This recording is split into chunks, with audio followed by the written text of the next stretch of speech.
pessoal. Eu sou o Kailan Soares Costa. E eu sou o Edmael Lino. E nós somos alunos do 5º período do curso de Engenharia Agronômica. E hoje iremos falar sobre o manejo nutricional da cultura do coco.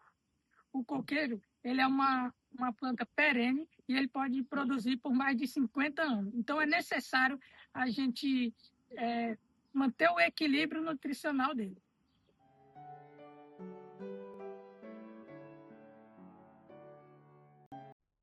Os macronutrientes são nutrientes que a planta precisa em grandes quantidades. No coqueiro, os principais são nitrogênio, essencial para o crescimento das folhas e formação de tecidos vegetativos. A carência deixa as folhas amareladas, especialmente as mais velhas, e reduz o crescimento.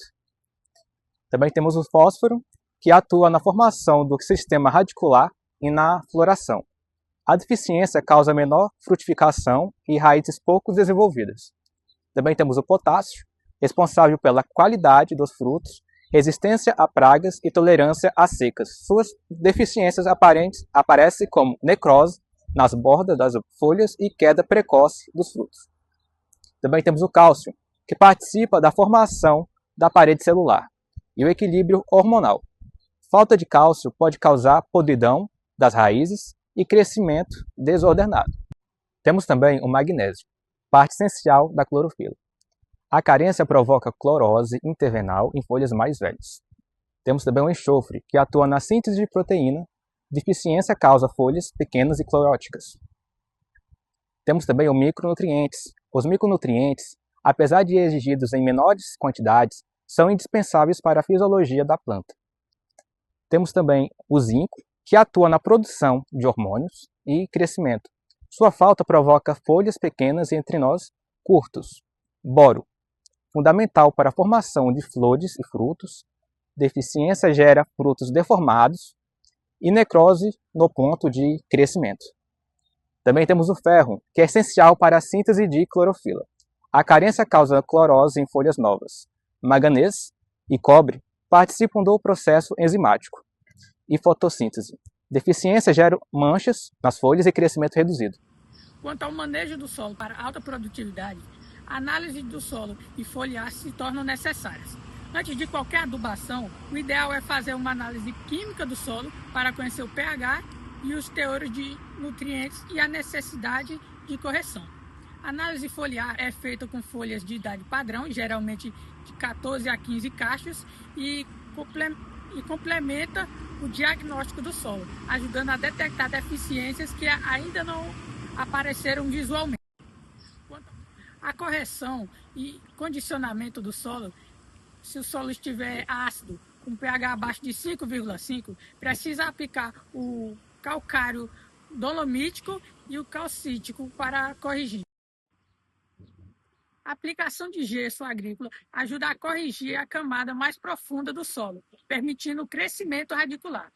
A matéria orgânica, como esterco, curtido ou compostos orgânicos, melhora a estrutura do solo, aumentando a capacidade de retenção de água e promove a vida microbiana.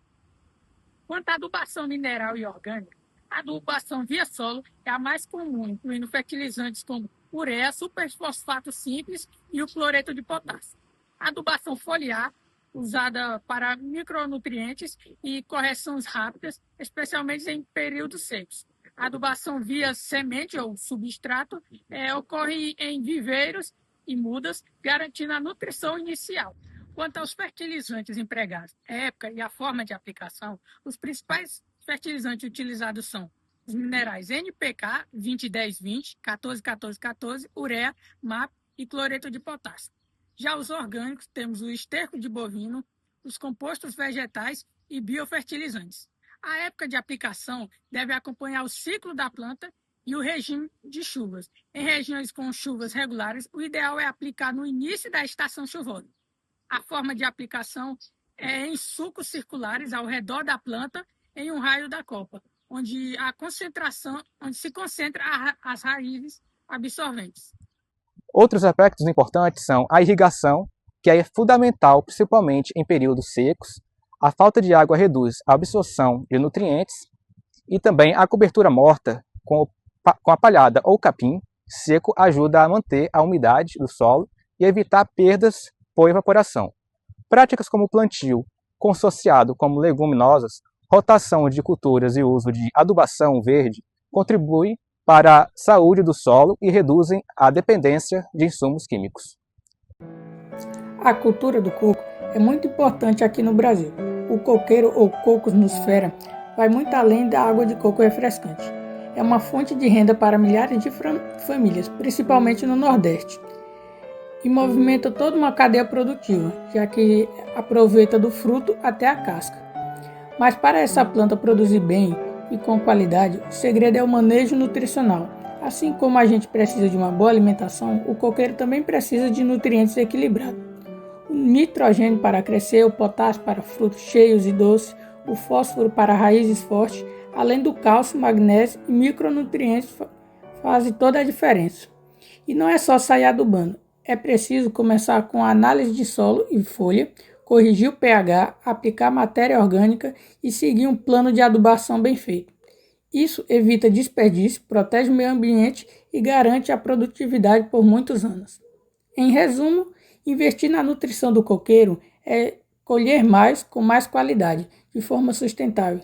É fortalecer a agricultura familiar e impulsionar um dos setores mais promissores do agro brasileiro. Então, podemos concluir que o manejo nutricional eficiente do coqueiro depende da combinação entre diagnóstico correto do solo e adubação balanceada e a prática sustentável. Com isso, é possível garantir altas produtividades, frutos de qualidade e um sistema de produção mais equilibrado e rentável. Agradecemos a atenção e isso é tudo.